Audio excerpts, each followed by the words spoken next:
Bismillahirrahmanirrahim. Assalamualaikum warahmatullahi wabarakatuh.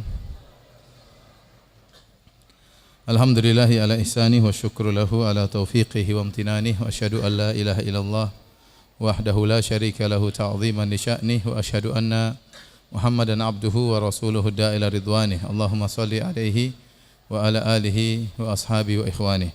Hadirin dan hadirat yang dirahmati oleh Allah Subhanahu wa taala, kita melanjutkan pembacaan hadis-hadis yang sahih yang dikumpulkan oleh Al-Imam Al-Bukhari dalam kitabnya Al-Jami'us Sahih, yaitu yang dikenal dengan Sahih Al-Bukhari. Kita masih dalam Kitabul Wudu dan kita masuk pada bab ke-31, bab at-tayammunu fil wudu'i wal ghusli.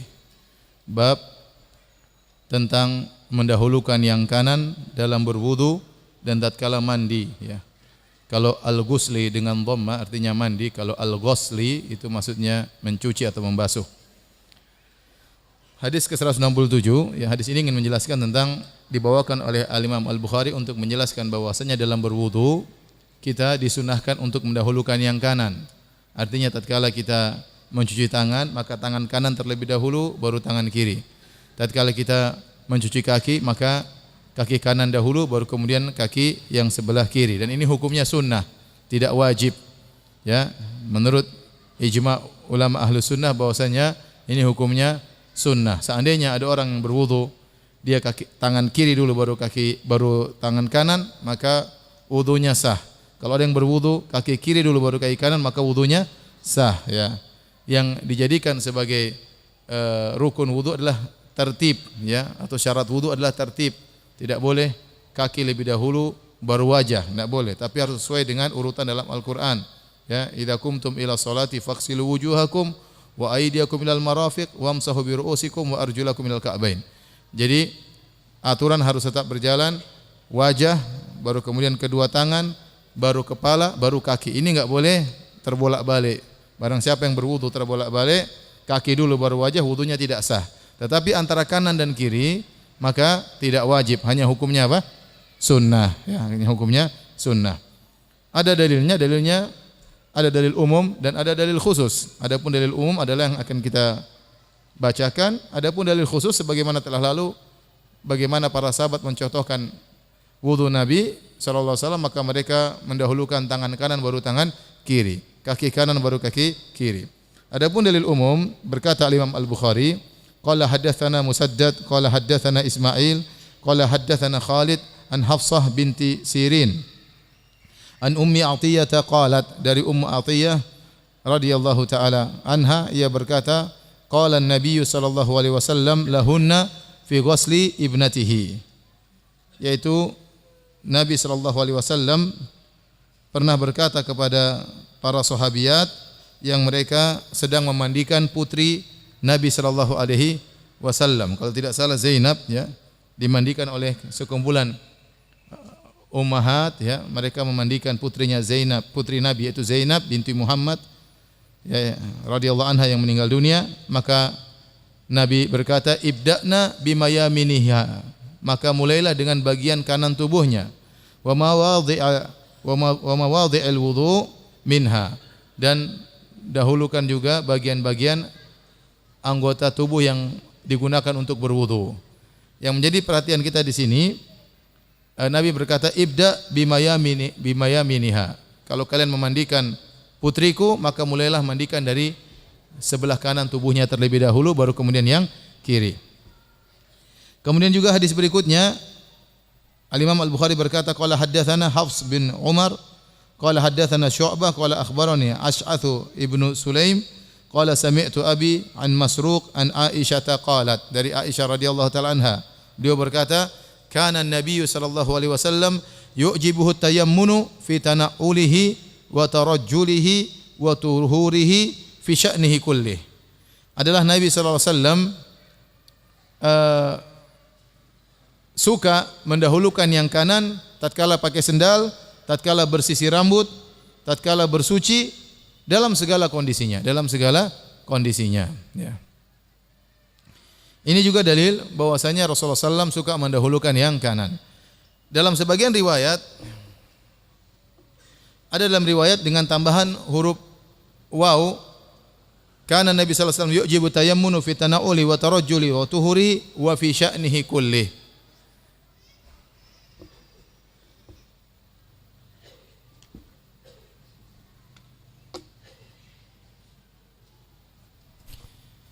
Jadi dalam riwayat kana Nabi sallallahu alaihi wasallam yujibuhu at-tayammunu. Tayammunu mendahulukan yang kanan.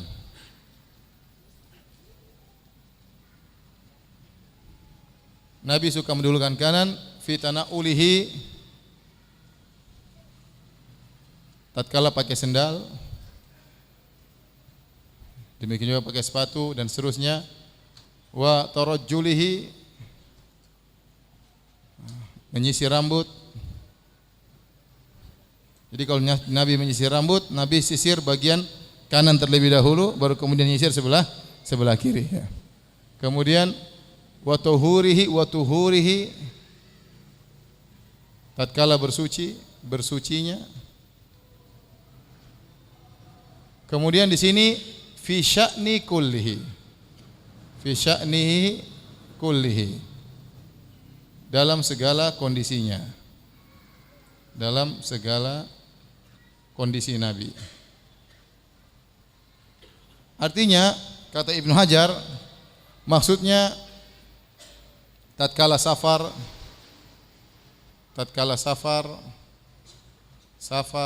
tatkala mukim, ya, lagi sibuk, lagi santai. Artinya Nabi tidak pernah melupakan sunnah ini. Dalam kondisi apapun, lagi safar, lagi enggak safar, lagi sibuk, lagi santai, Nabi selalu mendahulukan yang kanan pada perkara-perkara tersebut. Dalam sebagian riwayat hadis di sini ada tambahan waw, huruf waw di sini. Artinya jadi berubah. Nabi sallallahu alaihi wasallam suka mendahulukan yang kanan tatkala pakai sendal, tatkala bersisir rambut, tatkala bersuci, dan dalam segala hal. Artinya jadi berubah dalam segala perkara. Untuk yang ini artinya dalam segala perkara Nabi mendahulukan yang kanan. Sallallahu alaihi wasallam mendahulukan yang kanan. Jadi beda antara riwayat dengan waw dengan tanpa waw. Kalau dengan waw artinya Nabi mendahulukan yang kanan dalam segala perkaranya, tatkala masuk masjid, dalam segala perkara. Tetapi kalau riwayat yang pertama tanpa huruf waw, itu maksudnya Nabi mendahulukan yang kanan cuma pada perkara-perkara ini, tatkala pakai sendal, tatkala bersisir rambut, tatkala bersuci, dalam setiap waktu, lagi safar, lagi mukim, lagi sibuk, lagi santai. Jadi beda antara dua riwayat ini cuma gara-gara tambahan huruf apa? Waw dan. Makanya belajar bahasa Arab ya.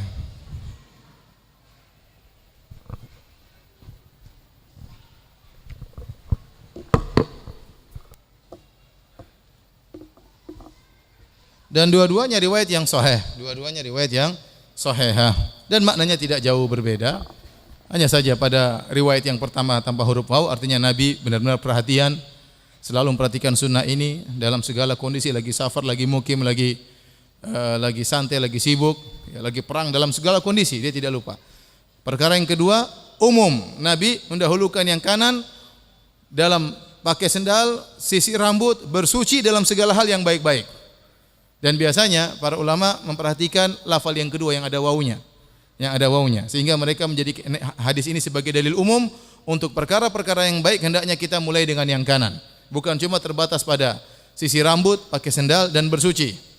Di antaranya kalau kita pakai baju, yang kanan terlebih dahulu baru yang kiri. Kalau kita pakai celana, yang kanan dulu baru yang kiri, ya. Apalagi kalau kita masuk masjid, yang kanan dulu baru yang kiri.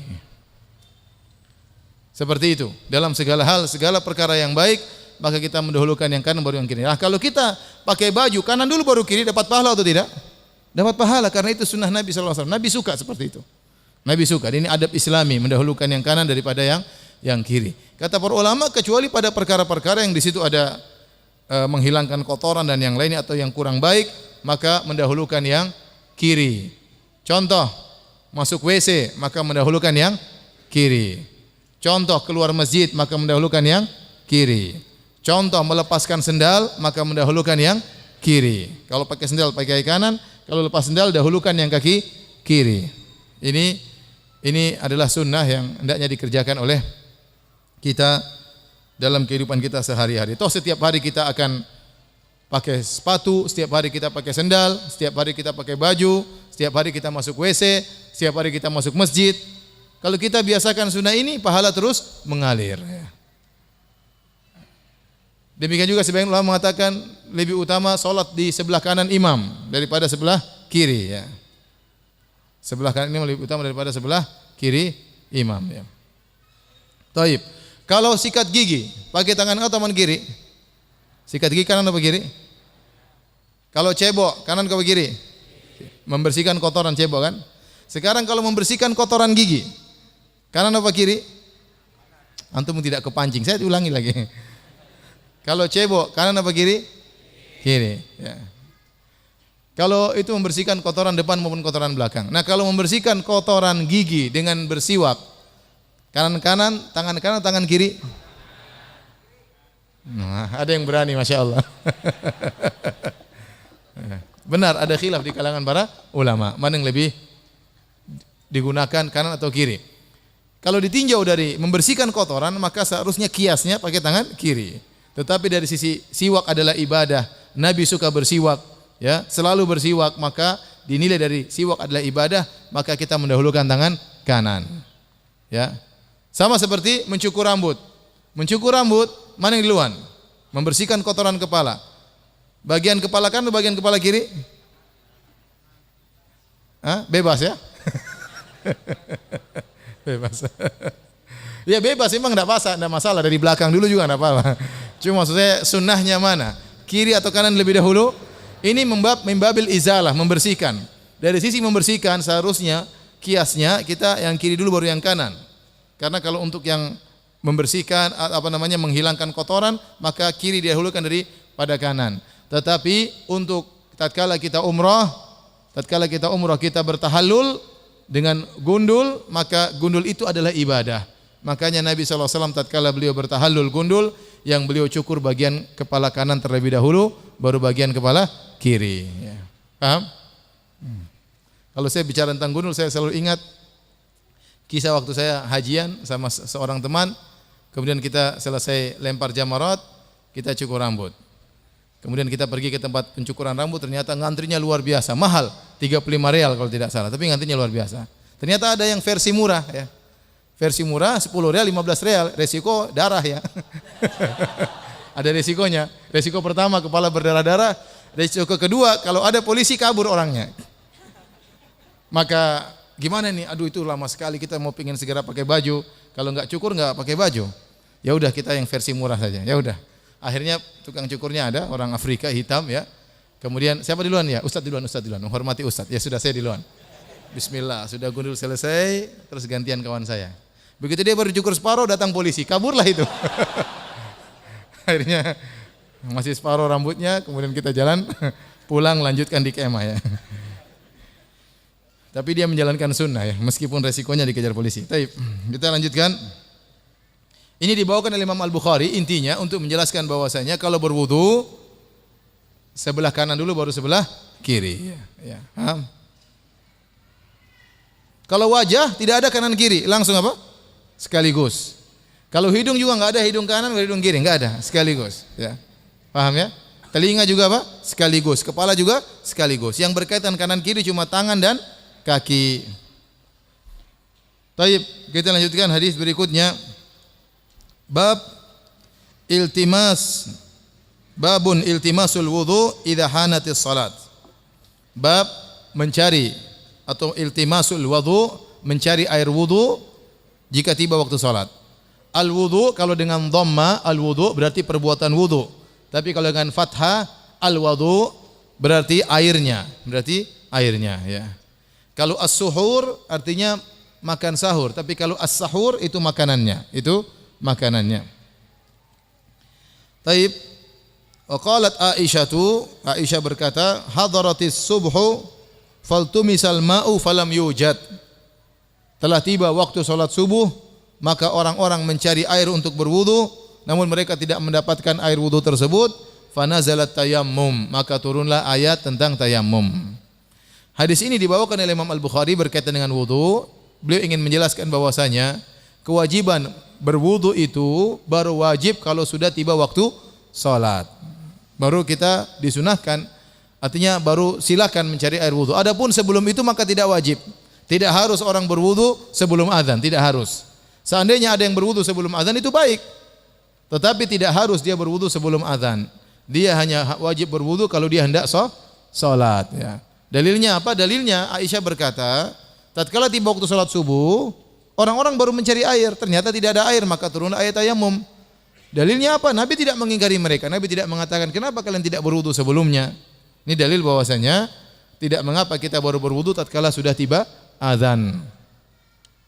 Al-Imam Al-Bukhari membawakan hadisnya dengan berkata, qala haddatsana Abdullah bin Yusuf qala akhbarana Malik an Ishaq bin Abdullah bin Abi Talhah an Anas bin Malik annahu qala, dari Anas bin Malik radhiyallahu anhu, beliau berkata, ra'aitu Rasulullah sallallahu alaihi wasallam wa hanat salatul asr. Ya, aku melihat Rasulullah sallam tatkala itu sudah tiba waktu salat asar. Faltamasan nasul wudu'a falam yajidu, maka orang-orang pun mencari air untuk wudu, namun mereka tidak mendapatkan air untuk wudu. Fa utiya Rasulullah sallallahu alaihi wasallam biwudu'in, maka didatangkan kepada Nabi air untuk berwudu.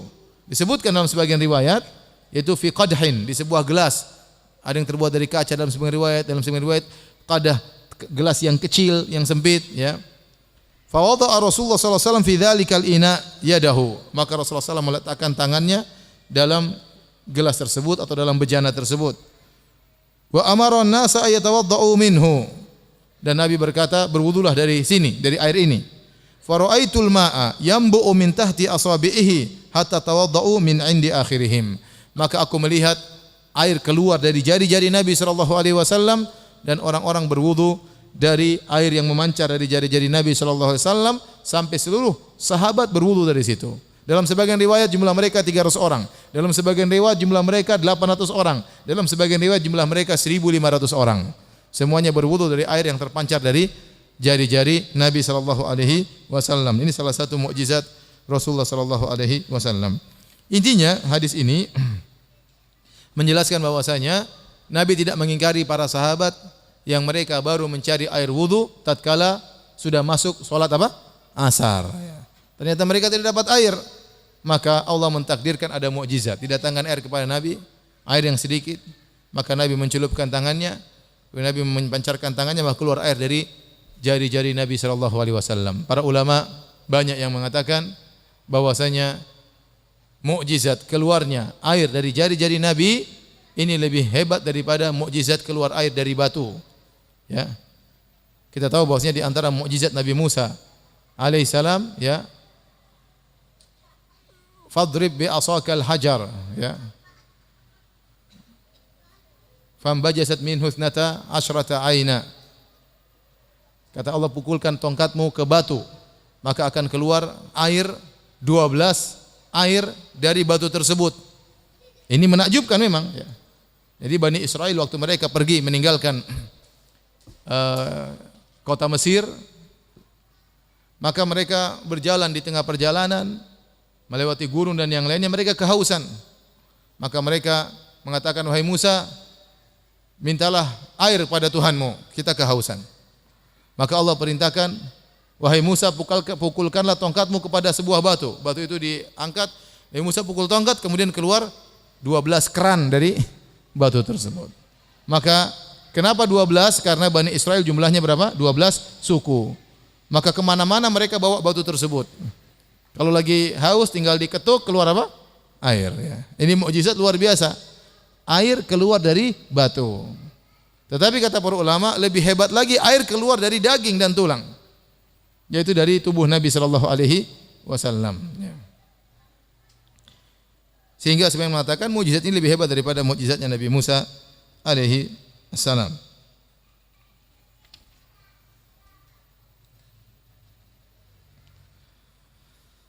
Taib. Kita lanjutkan hadis berikutnya, bab ke-33.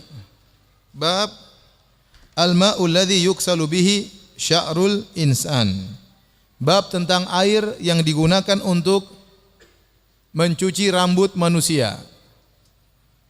Bab tentang air yang digunakan untuk mencuci rambut manusia. Apa maksud dari bab ini? Bab ini dibawakan oleh Imam Al-Bukhari untuk membantah sebagian pendapat yang mengatakan bahwasanya rambut kalau sudah tergunting itu najis. Kalau tercelupkan ke air maka airnya ternajisi. Ini ada pendapat sebagian ulama. Namun jumhur ulama, mayoritas ulama berpendapat bahwasanya rambut manusia itu meskipun sudah terpotong, tercukur, tidak najis. Kalau terkena air maka airnya pun tidak najis karena rambut itu tidak najis, ya. Rambut itu tidak najis. Kenapa? Karena rambut ini enggak ada kehidupan, tidak ada saraf di rambut. Seandainya seorang mencukur rambut, orang tidak akan merasa sakit karena tidak ada saraf di rambut. Oleh karenanya para ulama sepakat ijma, domba dia masih hidup, kita potong rambutnya tidak najis. Dia masih hidup kemudian dicukur apa? Rambutnya tidak najis. Kenapa? Di rambut tersebut tidak ada kehidupan. Kalau dipotong dia tidak merasa sakit. Tidak ada saraf di situ. Tetapi para ulama sebaliknya ijma sepakat. Kalau domba masih hidup, kemudian terpotong kakinya dan dia dalam kondisi hidup, maka kakinya itu bangkai, najis. Kakinya itu bangkai karena tidak disembelih, dombanya masih hidup. Ya misalnya ada orang kemudian lempar, kemudian ternyata kaki dombanya putus, dombanya masih hidup, ini kakinya enggak boleh dipanggang, tidak boleh dimasak, tidak boleh dimakan. Ya. Kenapa? Karena terputus dari hewan yang masih hidup, tidak disembelih, maka sepakat ulama bahwasanya potongan dari kaki domba tersebut najis. Kenapa? Dalam kakinya banyak kehidupan, ada saraf, dia merasa sakit. Nah manusia, rambut manusia tidak ada kehidupan di situ. Kalau kita cukur rambut tersebut jatuh tanpa seorang merasa sakit. Demikian juga kuku. Kalau kita potong kuku kita tidak merasa sakit karena pada kuku tidak ada saraf kehidupan. Ya, dipotong selesai. Maka itu bukan najis meskipun lepas dari tubuh manusia yang masih hidup. Ini pendapat, saya rasa sekarang sudah tidak ada yang berpendapat demikian, tapi di zaman Al-Imam Al-Bukhari ada ulama yang berpendapat demikian, bahwasanya atau sebagian salah berpendapat bahwasanya rambut kalau tercukur maka itu najis dan kalau terkena air maka airnya ternajisi. Inilah Al-Imam Al-Bukhari kemudian membuat bab ini untuk membantah pendapat tersebut. Kemudian Al-Imam Al-Bukhari mengatakan, wa kana ata'un la yara bihi ba'san an yuttakhadha minha al-khuyut wal hibalu. Kata Atha, salah seorang tabi'in, beliau memandang tidak mengapa rambut-rambut manusia yang berceceran, ya. Tatkala mungkin musim haji, rambut berceceran, boleh diambil rambut-rambut tersebut, dibikin semacam benang atau dibikin tali, enggak ada masalah. Karena rambut tidak najis, Kemudian beliau mengatakan wa su'ril kilabi wa mamarriha fil masjid. Bab tentang bekas air minum anjing dan bekas lewat anjing di masjid. Apa maksudnya kita akan sebutkan. Wa qala Zuhri, jadi dia akan menyampaikan hadis bagaimana di zaman Nabi SAW anjing itu mondar-mandir di Masjid Nabawi. Ya. Dan tentunya anjing waktu lewat menempel kepada masjid atau melewati pasir atau yang lain tapi tidak ternajisi dengan sentuhan anjing tersebut. Ini maksud Imam Al-Bukhari. Wa qala Zuhri, berkata Zuhri seorang tabi'in, idza walagal kalbu fi ina'in laisa lahu wudu'un ghairuhu yatawaddau bihi. Kata Imam Az-Zuhri, kalau ada anjing menjilat di suatu bejana, kemudian dia pergi anjing tersebut, tiba waktu sholat, dia cari air untuk wudu enggak ada, ya sudah, dia berwudu dengan air bekas jilatan anjing tersebut. Ini pendapat Az-Zuhri. Kemudian berkata Sufyan, hadzal fiqhu bi ainihi, inilah fikih yang sesungguhnya. Yaqulullahu ta'ala, falam tajidu ma'an fatayammamu. Dia mengomentari perkataan Zuhri. Inilah fikih yang sungguhnya. Kenapa Allah berfirman tentang tayamum, syaratnya apa? Falam tajidu ma'an. Kalau kalian tidak menemukan air, fatayammamu maka bertayamumlah. Wa hadza ma'un, adapun ini ada airnya meskipun sudah dijilati oleh anjing. Ini pendapatnya Atha, tetapi apa kata Sufyan? Wa fi nafsi minhu syai', tapi saya ragu juga ya. Kenapa? Air ini sudah dijilat oleh apa? Anjing. Kata beliau yatawaddau bihi wa yatayammamu, supaya untuk menghilangkan keraguan dia berwudu dengan air bekas jilatan anjing tersebut, kemudian dia bertayamum juga supaya selamat ya. Baik.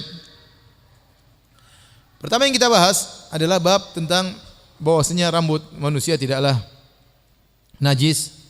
Oleh karenanya Nabi sallallahu alaihi wasallam tatkala mandi ya beliau menggosok-gosokkan jarinya ke rambutnya, dan sangat mungkin ada rambut yang berguguran, dan itu adalah sunnah dalam mandi junub atau mandi besar ya. Kita mengerahkan air ke kepala, kemudian kita gosok-gosokkan tangan kita di kepala, dan ada kemungkinan rambut jatuh dan tidak menajisi apapun ya. Tidak menajisi apapun karena rambut tidak najis, apalagi air yang tersentuh dengan rambut tersebut.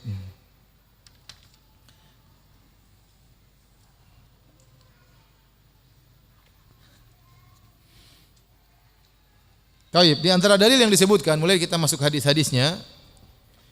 Hadis yang pertama dibawakan oleh Imam Al-Bukhari, beliau berkata qala haddatsana Malik ibnu Ismail qala haddatsana Israil an Asim an Ibni Sirin, yaitu Muhammad bin Sirin, qala qultu li Abidah, aku berkata kepada Abidah, kata Ibnu Sirin, indana min sya'rin Nabi sallallahu alaihi wasallam, kami masih menyimpan rambut Nabi sallallahu alaihi wasallam. Asabnahu min qibali Anasin atau min qibali ahli Anas. Kami dapatkan rambut ini dari keluarga Anas atau dari Anas bin Malik. Faqala, kata Abidah, la antakuna indi sya'aratun minhu ahabbu ilayya minad dunya wa ma fiha. Seandainya saya punya satu rambut saja, satu helai rambut milik Nabi sallallahu alaihi wasallam, saya punya, lebih saya sukai daripada dunia dan seisinya ya. Bagaimana ada rambut Nabi sallallahu alaihi wasallam? Karena Nabi memang membagikan rambutnya, rambut beliau. Lihat hadis berikutnya. Qala haddatsana Muhammad bin Abdurrahim. Qala akhbarana Sa'id ibnu Sulaiman. Qala haddatsana Abbad an Ibni Aun an Ibni Sirin an Anas. Dari Muhammad bin Sirin, dari Anas bin Malik radhiyallahu anhu. Anna Rasulullah sallallahu alaihi wasallam lamma halaqa ra'sahu. Tatkala Nabi mencukur, menggundul rambutnya. Halaqa artinya menggundul rambutnya, yaitu tatkala di Mina setelah melempar jamarat. Tatkala tanggal 10 Zulhijjah tahun 10 Hijriah, tatkala Nabi haji wada. Lamma halaqa ra'sahu, tatkala Nabi mencukur rambutnya, kana Abu Talhata awwala man akhadha min sya'rihi. Pertama yang mengambil rambut yang dibagikan oleh Nabi adalah Abu Talhah. Abu Talhah. Jadi Nabi SAW waktu beliau bertahallul, beliau mencukur rambut bagian kanan dulu, baru bagian kiri. Tapi beliau memberikan rambut kepada Abu Talha. Rasulullah berkata, "Iksimhu bainan nas," bagikan kepada orang-orang. Dan Abu Talha ini siapa? Abu Talha ini suaminya Ummu Sulaim. Ummu Sulaim itu siapa? Ummu Sulaim itu adalah ibunya Anas bin Malik. Dan Abu Talha itu bapak tirinya Anas bin Malik. Sementara Sirin adalah salah satu budak-budak yang dulu dimiliki oleh Abu Talha. Muhammad bin Sirin anaknya ya. Jadi wajar jika Muhammad bin Sirin mendapatkan rambut tersebut dari keluarga Anas, karena mereka dalam satu lingkungan keluarga. Saya ulangi, Anas punya ibu namanya siapa? Ummu Sulaim. Dia punya bapak tiri namanya siapa? Abu Talha. Abu Talha ini yang bagi-bagikan rambut Nabi SAW tatkala hajian. Abu Talha punya budak namanya Sirin, dan Sirin punya namanya siapa? Muhammad. Muhammad bin Sirin seorang tabi ulama, maka dia mendapatkan rambut itu dari jalur Anas bin Malik. Wajar karena mungkin Abu Talha kasih siapa? Anas bin Malik radhiyallahu taala anhu. Ya.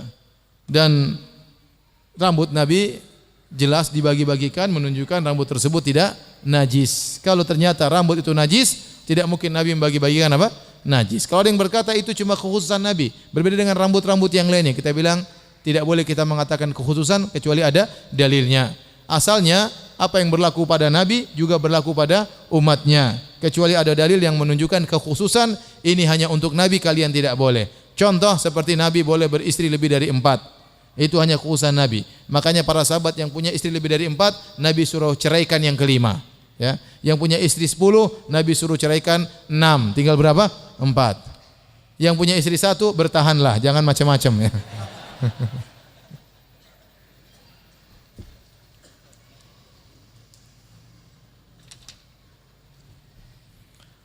Baik. Sekarang kita bahas masalah mengenai anjing. Ini masalah khilaf yang sangat panjang lebar tentang masalah anjing ini, karena hadis-hadisnya memang ya agak sepertinya ada kontradiksi. Adapun Al-Imam Al-Bukhari sendiri menurut pendapat para ulama seperti Ismaili dan juga Ibnu Battal, mereka berpendapat bahwasanya Al-Imam Al-Bukhari berpendapat seperti pendapat Ibnu Wahab dan juga berpendapat dengan pendapat Al-Imam Malik bahwasanya anjing itu tidak najis. Demikian juga liur anjing juga tidak najis.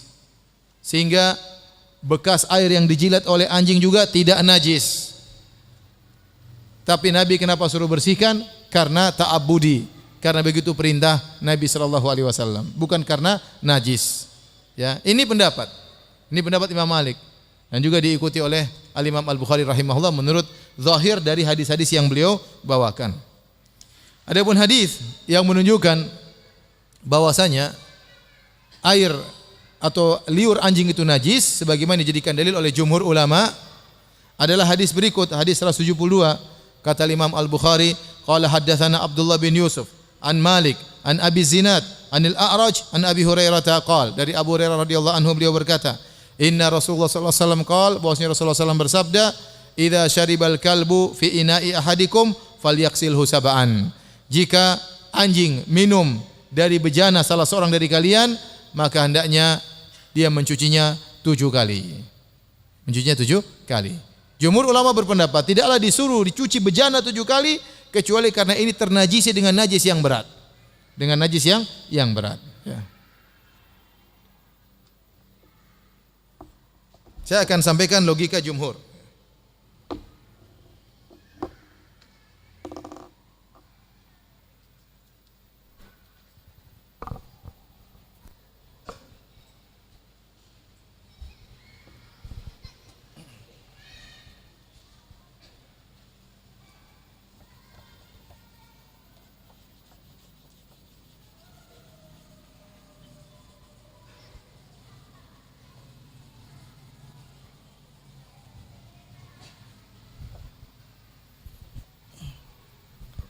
Permasalahan anjing.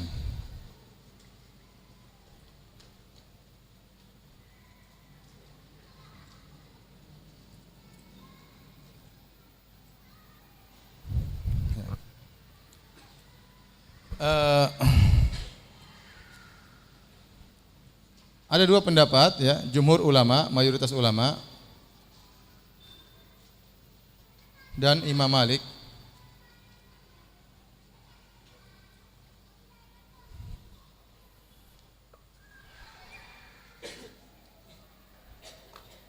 Imam Malik yang diikuti oleh siapa? Diikuti oleh Al-Imam Al-Bukhari. Menurut pendapat Ismaili dan Ibnu Battal, mereka memandang Imam Bukhari pendapatnya seperti Imam Malik dan Ibnu Wahib. Tapi jumhur ulama mengatakan bahwasanya anjing itu ya, anjing itu najis. Adapun ini tidak najis.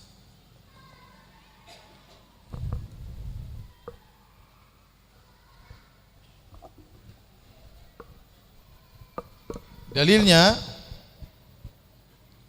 dalil kata Nabi, kalau anjing idza syaribal kalbu idza walagal kalbu fi ina'i ahadikum, kalau anjing menjilat atau minum dari bejana kalian, suruh cuci berapa kali? Mencuci 7 kali bejana yang dijilati anjing. Sebagian riwayat idza walaga. Walaga itu apa? Walaga itu anjing melihat bejana kemudian dia menjulurkan lidahnya, kemudian digerak-gerakkan, itu namanya walaga. Bukan ngambil bejana kemudian minum, itu namanya apa? Itu namanya ngombe, minum enggak. Anjing itu apa? Menjulurkan di lidahnya kemudian dia gerak-gerak, namanya walaga ya. Tapi maknanya sama, intinya anjing ingin minum, cara minumnya demikian. Ya, cara minumnya demikian ya. Kalau mazhab Zahiriyah ya, selama ya anjing tersebut tidak menjilat dengan cara seperti itu, maka jangan dibuang airnya. Taruhlah anjing ngiler, kemudian ngilernya jatuh, tidak mengapa. Yang jadi masalah kalau dia berpegang dengan zahir hadis, dengan syarat anjing menjulurkan lidah, kemudian dia apa? Goyang-goyang. Kalau tidak seperti itu, maka tidak usah dibersihkan. Cuci 7 kali bejana dijilati anjing. 7 ini menunjukkan najis yang berat. Berarti liur anjing apa? Najis. Kalau liur anjing najis, berarti seluruh tubuhnya najis. Karena mulut tempat yang paling mulia.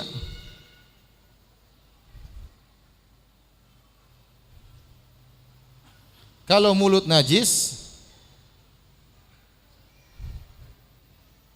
apalagi yang lainnya. Paham?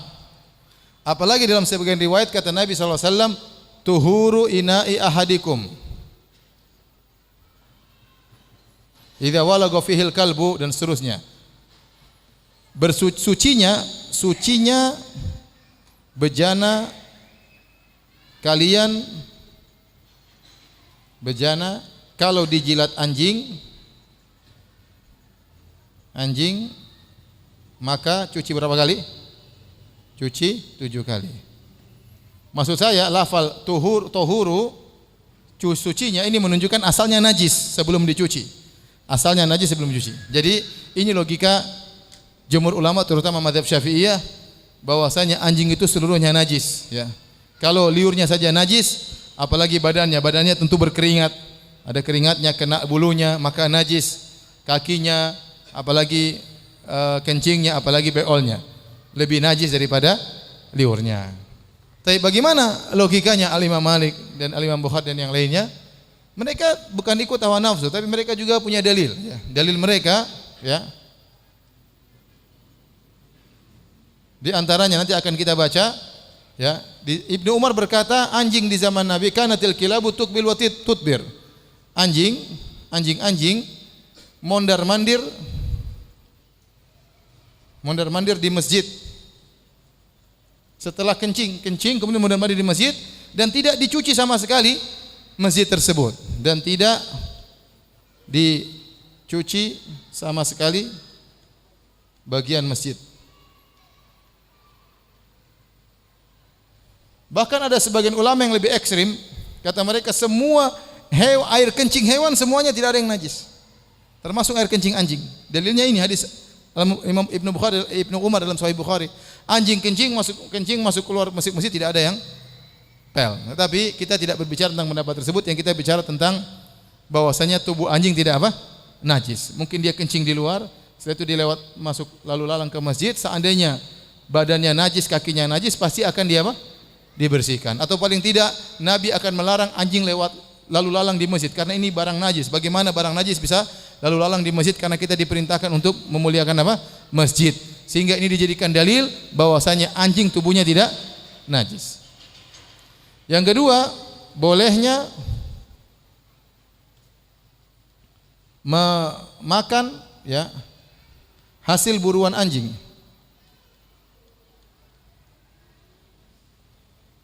Tanpa mencuci 7 kali bekas gigitannya. Bekas gigitannya, ya. Namanya anjing boleh dipelihara untuk apa? Menangkap hewan. Nah, kalau dia sudah gigit hewan, dia kemudian gigit sampai hewan tersebut mati, hewan tersebut halal bagi kita dan tidak disyariatkan kita untuk mencuci apa? Bekas gigitannya. Padahal bekas gigitannya pasti terkena apa?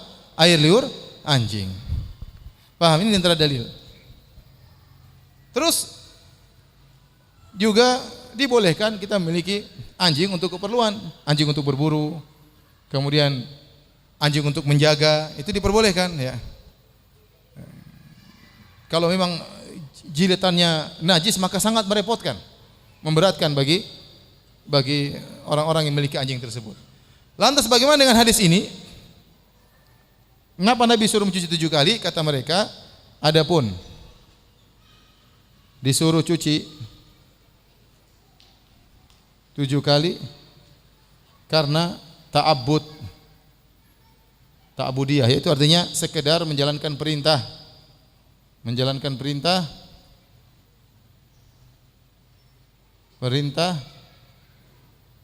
meski tidak tahu hikmahnya apa. Apa hikmahnya? Sama seperti kenapa sholat asar 4 rakaat? Ya saya enggak tahu. Ta'abud, kita disuruh seperti itu. Paham? Inilah jalan keluarnya Imam Malik dan para pengikutnya berpendapat sudah 7 kali, ya sudah. Buktinya kenapa kita ta'abud? Wong kalau kena kencing anjing tidak disuruh 7 kali. Nabi tidak pernah bilang kalau kena kencing anjing 7 kali. Nabi tidak pernah bilang kalau kena beol anjing 7 kali. Kenapa Nabi bilang air liur 7 kali? Tidak ada yang ragu bahwasanya kencing dan beol lebih jijik daripada apa? Liurnya. Nah, kalau kencing dan beol tidak 7 kali, kenapa air liur 7 kali? Ini menunjukkan ini sekedar perintah, pokoknya kita ikuti aja. Dengan demikian mereka berpendapat bahwasanya air liur anjing tidak najis dan juga badannya juga tidak najis. Mana yang lebih kuat? Allah alam, saya juga nggak tahu. Tapi kalau lebih hati-hati, tentunya pendapat jumhur ulama lebih hati-hati.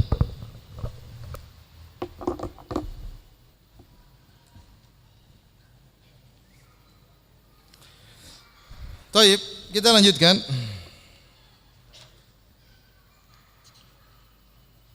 Adapun ada riwayat falyurikhu, hadis dari riwayat Ali bin Musir, namun dia hanya tafarrada bihi, dia meriwayatkan sendiri tanpa ada jalur-jalur yang lain yang mendukungnya. Dalam hadis kata Nabi, kalau dijilat oleh anjing buang airnya. Perintah untuk buang airnya ini datang dalam riwayat tapi syadz, dhaif. Taib. Yang lebih lagi, ternyata Abu Hurairah radhiyallahu anhu yang meriwayatkan tentang hadis anjing kalau menjilat 7 kali, dia sendiri waktu ditanya, Abu Hurairah mengatakan cukup 3 kali. Cukup 3 kali. Sehingga Abu Hurairah berpendapat 7 kali itu bukanlah suatu yang wajib. 3 kali sudah bisa, 7 kali lebih sempurna. Taib, kita lanjutkan hadis berikutnya. Hadis nomor 173. Qala haddatsana Ishaq akhbarana Abdus Samad. Qala haddatsana Abdurrahman bin Abdullah bin Dinar. Sami'tu abi an Abi Saleh an Abi Hurairah. Ani Nabi sallallahu alaihi wasallam. Dari Nabi sallallahu alaihi wasallam beliau bersabda, "Anna rajulan ra'a kalban ya'kulu thara minal 'atash." Ada seorang lelaki melihat anjing menjilat-jilat pasir. Thara itu artinya pasir. Dia menjilat pasir karena kehausan. Fa akhadha rajulu khuffahu faja'ala yaghrifu lahu bihi hatta arwahu. Maka lelaki tersebut membuka sepatunya dia, lalu dia mengambil air dengan sepatunya, dia basahkan sepatunya, dia ambil air, kemudian dia beri minum kepada anjing tersebut. Fa syakarallahu lahu fa adkhalahul jannah. Maka Allah Subhanahu wa taala membalas kebaikannya, kemudian Allah mengampuni dosa-dosa orang ini dan memasukkannya dalam surga. Ya. Kata Ibnu Hajar rahimahullahu taala tatkala menyebutkan hadis ini, beliau mengatakan hadis ini dijadikan dalil oleh Imam Bukhari, ya, bahwasanya sucinya bekas minum anjing. Sucinya bekas minum anjing.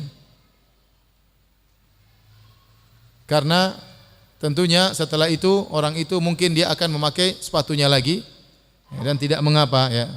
Tetapi kata Ibnu Hajar, pembahasan ini akan kita sampaikan lebih detail lagi pada pas di subbabnya di kemudian hari. Insyaallah, jadi kita tunda pembahasan hadis ini. Hadis ini tentunya banyak faedahnya, tapi kita tunda pembahasannya pada pertemuan-pertemuan berikutnya insyaallah. Adapun hadis yang disebutkan dijadikan dalil oleh pendapat yang mengatakan anjing tidak najis, lihat hadis berikutnya nomor 174. Kata Imam Al-Bukhari, wa qala Ahmad bin Syabib, qala haddatsana Abi an Yunus an Ibni Syihab, qala haddatsani Hamzatu ibnu Abdullah an abihi qala kanatil kilabu. Dari Ibnu Umar beliau berkata, kanatil kilabu tuqbilu wa tudbiru fil masjid fi zamani Rasulillah sallallahu alaihi wasallam. adalah anjing-anjing dahulu mereka masuk dan keluar, yaitu mondar-mandir di Masjid Nabawi di zaman Rasulullah SAW. Falam yakunu yarushuna syai'an min dzalik, dan para sahabat sama sekali tidak memercikan air di tempat-tempat lewat anjing tersebut sama sekali. Sama sekali. Bahkan dalam riwayat yang lain, ya, disebutkan oleh Ibnu Hajar, ada riwayat tabul, yaitu kanatil kilabu tabul. Anjing kencing, kemudian dia mondar-mandir ke masjid, dan para sahabat sama sekali tidak memercikan air kepada bekas lewat anjing sama sekali. Padahal anjing kalau lewat mungkin dia jilat sana jilat sini, mungkin masih ada tetesan kencingnya yang jatuh dan yang lainnya, namun tidak dicuci sama sekali. Ini dijadikan dalil oleh sebagian ulama bahwasanya air liur anjing tidak najis, demikian juga badannya juga tidak najis. Dan dibantah oleh jumhur ulama, di antaranya Ibnu Hajar rahimahullahu taala, beliau berkata bahwasanya ini di awal-awal Islam. Di awal-awal Islam. Kemudian di akhir Islam maka jadilah anjing itu najis. Namun ini pendalilan yang memang agak juga tidak ada dalilnya secara tegas bahwa ini dulu zaman dahulu, sekarang sudah mansukh, ya. Agak repot, ya, karena Ibnu Umar tatkala menyampaikan hadis ini setelah wafatnya Nabi. Dia cerita, dulu di zaman kami anjing mondar-mandir di masjid dan tidak dilap-lap, ya. Saya terus terang lebih condong bahwasanya untuk badan anjing saya anggap tidak najis, ya. Tapi kalau ada dia menjilat, sebaiknya kita cuci, lebih hati-hati. Apalagi kalau sudah menjilat air, maka kita harus jalankan perintah Nabi, cuci 7 kali, ya. Cuci 7 kali. Dan menurut sebagian penelitian, apalagi disebutkan ulahun nabi turab, cuci 7 kali, yang pertama kali pakai pasir. Sebagian ulama, pakar-pakar sekarang mereka meneliti, ternyata dalam air liur anjing ada semacam mikroba atau semacam bakteri yang melengket dan tidak bisa hilang dengan sabun. Dia hanya bisa hilang kalau dikasih tanah. Digosokkan dengan tanah, maka baru bisa jatuh mikroba atau bakteri tersebut. Dan tanah itu memiliki fungsi yang luar biasa, ya. Ya. Oleh karenanya mayat-mayat yang dikuburkan di tanah, ya, tidak keluar baunya, ya.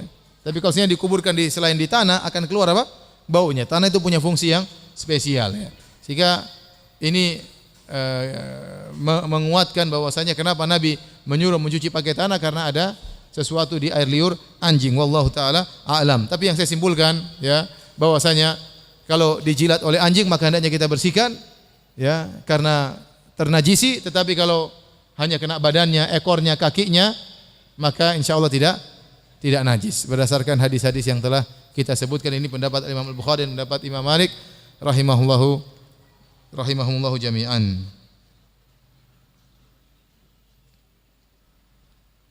Hadis 175, qala haddatsana Hafs bin Umar qala haddatsana Syu'bah an Ibni Abi Safar an Sya'bi an Adi bin Hatim. Adi bin Hatim dari At-Tai, ya. At-Tai, ya, sekarang tempatnya namanya Ha'il, ya. Jadi daerah Jabal Toi, ya. Kira-kira 800 km dari kota Mekah, ya. Qala sa'altu Nabi sallallahu alaihi wasallam, aku bertanya kepada Nabi sallallahu alaihi wasallam. Faqal, kemudian Nabi berkata, "Idza arsalta kalbakal muallama faqatala faqul." Jika engkau melepaskan anjingmu yang sudah kau ajari, kemudian dia berhasil membunuh hewan buruan, kemudian dia biarkan, maka makanlah dari hasil buruannya. Wa idza akala fala ta'kul. Jika ternyata dia berburu, lantas dia makan sebagian daging dari hasil buruannya, maka jangan kau makan, jadi haram. Fa inna ma amsakahu ala nafsihi. Karena sungguhnya waktu dia makan hewan buruan tersebut meskipun sedikit, berarti tadi dia berburu untuk dirinya, bukan untuk kamu, bukan untuk majikannya, tapi untuk dirinya. Nah, kalau dia ternyata berburu untuk dirinya, maka tidak halal bagimu untuk memakan hasil buruan tersebut. Qultu, aku berkata, ursilu kalbi fa ajidu ma'ahu kalban akhar. Aku lepaskan anjingku berburu hewan, tahu-tahu aku dapati hewan tersebut sudah mati, tapi ada anjing yang lain bersama anjingku. Saya enggak tahu mana yang bunuh tadi, ya. Saya mau tanya anjing juga, anjing enggak bisa jawab. Kamu apa dia? Wuk, wuk. Saya dia ucapannya sama. Wuk, wuk. Makanya dulu ada yang kasih teka-teki, kalau ada kucing kawin sama kucing laki, kucing betina, terus betina ini punya anak 7. Dari anak ke-7 tersebut punya anak lagi 2. Nah, anak 2 ini kalau kawin sama apa panggilan kucing anak yang ke-7 tadi terhadap saudara bapaknya? Panggilnya meong ya. Ada yang jawab om, paman, kakek. Panggilannya apa? Meong ya. Enggak ada bedanya. Jadi kemudian kata Nabi SAW, fala ta'kul, kalau kau dapati bersama anjingmu ada anjing yang lain, maka jangan kau makan. Fa inna ma sammaita ala kalbik. Waktu kau bilang bismillah itu bukan untuk anjingmu, bukan anjing yang lain. Walam tusammi ala kalbin akhar, dan kau tidak menyebutkan bismillah untuk anjing yang lain. Maksud hadis ini dibawakan oleh Imam Al-Bukhari untuk menjelaskan bahwasanya ternyata kalau anjing berburu, kemudian dia makan hasil buruan tersebut berhasil dia bunuh, pasti digigit. Bunuhnya dengan cara apa? Dengan digigit. Ternyata Nabi tidak menyuruh untuk mencuci bekas gigitannya 7 kali. Ini dalil Imam Bukhari untuk menyatakan bahwasanya liur anjing tidak apa? Najis. Sebagaimana kita jelaskan di papan tulis. Ini khilaf tadi. Itu masuk dari hadis nomor 175. Mohon maaf kelewatannya. Masih ada waktu kah? Lanjut bab man lam yaral wudu'a illa minal makhrajain. Bab tentang orang yang berpendapat bahwasanya tidak wajib wudu kecuali kalau ada yang keluar dari depan dan belakang.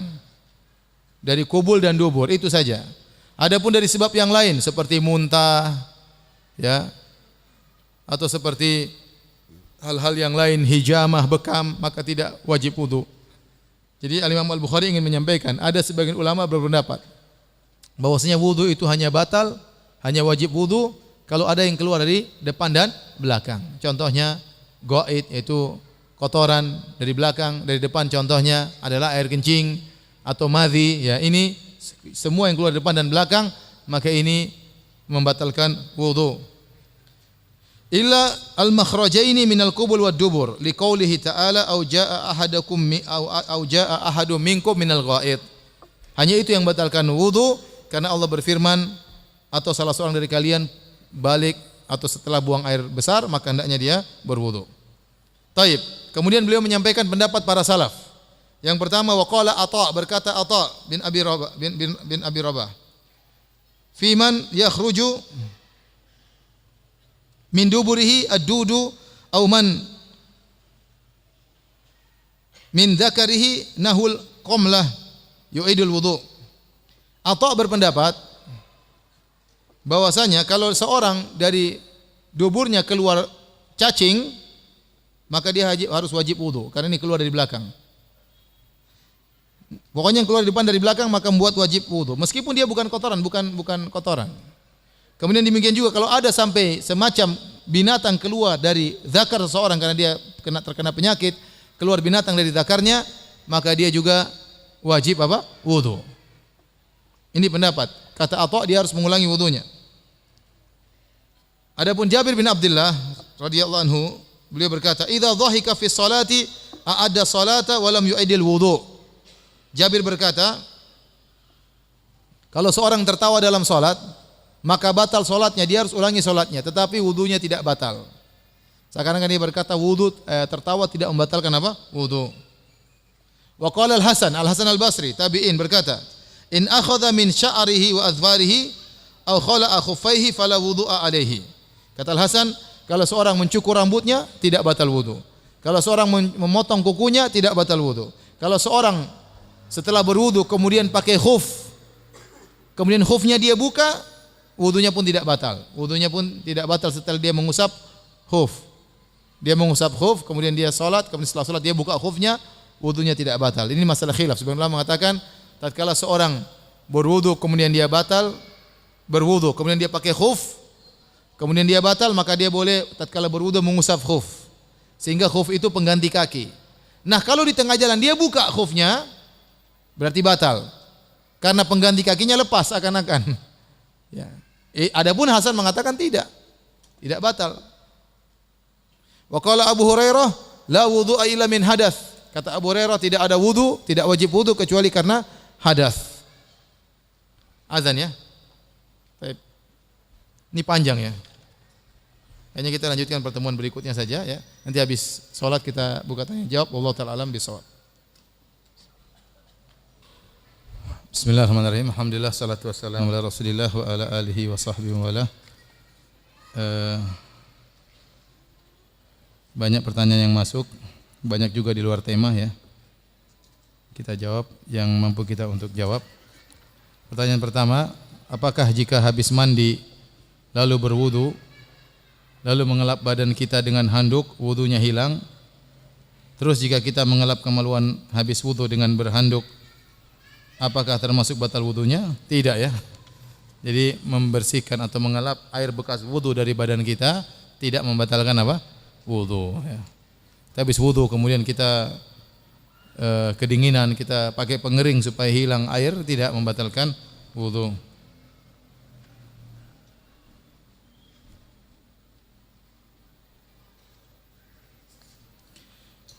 Saya menikah dengan duda beranak 4 dan sudah 20 tahun saya menikah dengannya. Hingga anak-anaknya sudah pada sarjana. Bagaimana bila suami membuat rumah kepada anak-anak untuk anak-anak kandungnya secara diam-diam tanpa sepengetahuan saya? Apa yang harus saya lakukan Pak Ustadz? Mohon penjelasannya. Secara hukum syar'i tidak mengapa ya. Ini buat kebaikan bagi anak-anaknya dan istri ya tidak harus tahu ya. Tetapi kehidupan rumah tangga tidak demikian ya. Kehidupan rumah tangga kalau ada perkara-perkara yang penting hendaknya suami memberitahu apa? Istrinya ya. Tetapi kalau dikatakan apakah ini dosa? Jawabannya tidak ya. Jawabannya tidak, enggak ada masalah. Yang penting suami menunaikan kewajibannya terhadap istrinya dan dia ingin berbuat baik kepada anak-anaknya, maka tidak ada masalah ya. Tapi diskusikan baik-baik dengan suami, sampaikan, Mas, ini perkara seperti ini, kenapa tidak cerita sama saya? Tidak mengapa sih, saya tidak tahu, tapi lebih baik kalau saya tahu ya. Sampaikan demikian, ngobrol, tidak perlu dijadikan bahan ribut dan yang lainnya. Ustadz, apakah dibolehkan wudu dengan mengusap khuf?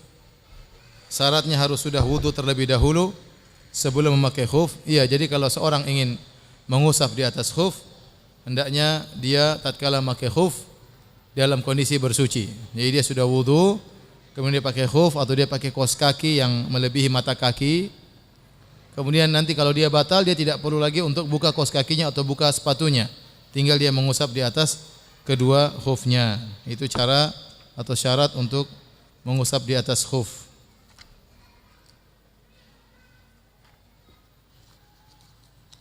Kita lanjutkan tanya jawab.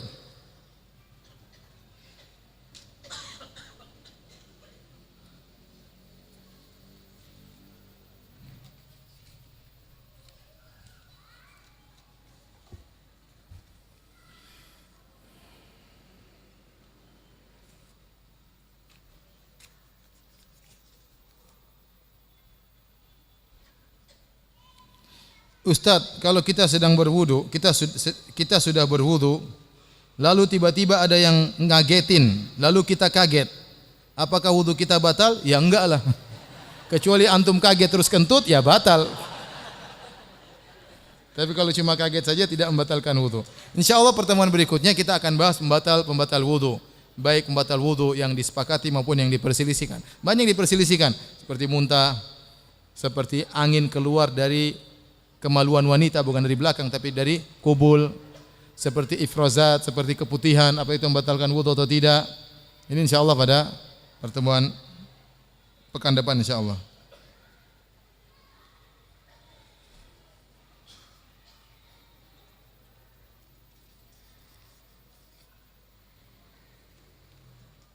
Ustadz, apakah setelah sholat sunnah qobliyah disunahkan pindah tempat ketika akan melakukan sholat wajib?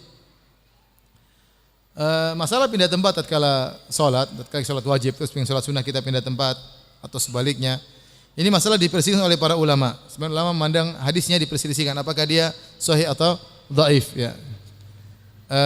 Sebagian ulama mensahihkan, sebagian ulama mendhaifkan ya. Tetapi maksud saya, kalau kita menganggap hadis tersebut sahih, kita ingin mengamalkan, maka jangan kita merepotkan orang ya. Dia lagi duduk, pindah. Jangan repotkan orang. Kalau dia mengerti kita berdiri dia berdiri dengan sendirinya kemudian dia ingin berpindah, maka alhamdulillah. Tapi jangan kita repotkan apa? Dia. Dia lebih utama dengan tempatnya, maksud saya demikian ya. Kalau kita sendirian kita bebas mau pindah. Sebenarnya Allah mengatakan karena semakin banyak yang menjadi saksi tentang salatnya ya. Dibantah bagi yang mendhaifkan mengatakan kita pun salat satu tempat, dia bersaksi 2 kali, sama saja. Jadi intinya ini kembali kepada hadis tersebut sahih atau tidak. Tetapi hadis ini tidak diamalkan di Masjid Nabawi ya. Rata-rata orang sholat di tempatnya, dia sholat fardu, dia sholat sunnah di situ juga ya. Tapi sesungguhnya hadis tersebut diperselisihkan tentang kesahihannya. Cuma saya ingatkan kalau antum ternyata ingin pindah setelah sholat fardu, ingin sholat sunnah di tempat yang berbeda, maka jangan merepotkan orang lain. Dan alhamdulillah kebanyakan ikhwan sudah paham, begitu dia berdiri, yang lain juga berdiri kemudian pindah tempat. Tapi kalau yang tidak paham jangan dipaksa, minggir, jangan. Ya.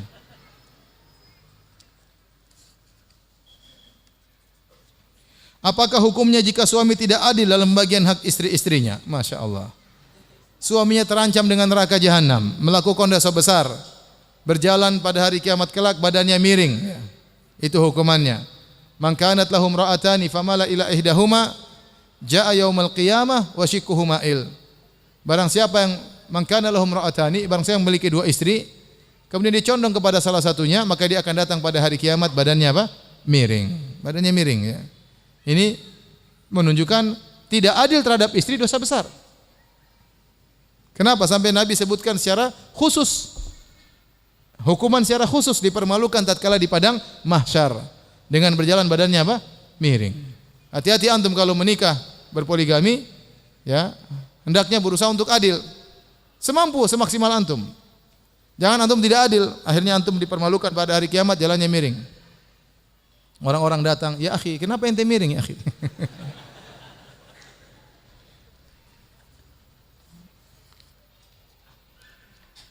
Bagaimana wudu yang benar untuk akhwat bercadar jika tempat wudunya di tempat terbuka? Tetap wajah harus diusapkan, kalau enggak ya dia masukkan tangannya ke dalam apa? Wajahnya ya. Dia masukkan tangannya dalam wajahnya. Adapun kerudung maka cukup dia usapkan di atas, usapkan di atas seperti dia mengusapkan sorban bagi laki-laki. Ini pendapat yang lebih rajih.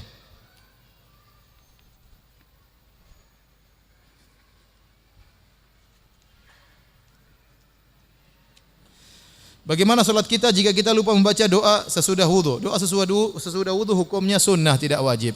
Seorang bukan cuma lupa, bahkan sengaja tidak berdoa setelah wudu pun tetap wudunya apa? Sah. Tetapi seorang berusaha berwudu setelah berdoa setelah wudu karena itu hukumnya sunnah dan mendatangkan pahala.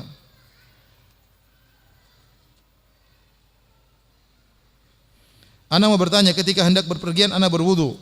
Setelah sampai parkiran tangan ana tersentuh tukang parkir. Apakah wudu ana batal? Meskipun ana pakai sarung tangan tidak batal.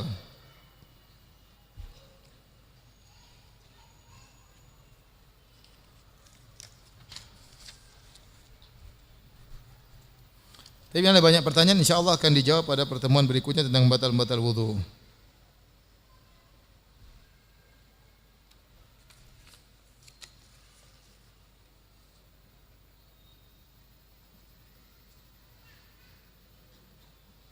Ustaz, anak kan mencoba berwudu mengikuti sunnah dengan cara menghirup air melalui hidung.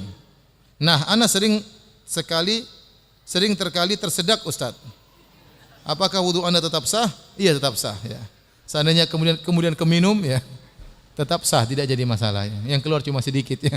Sisanya tertelan. Tidak mengapa, sah tetap aja wudunya.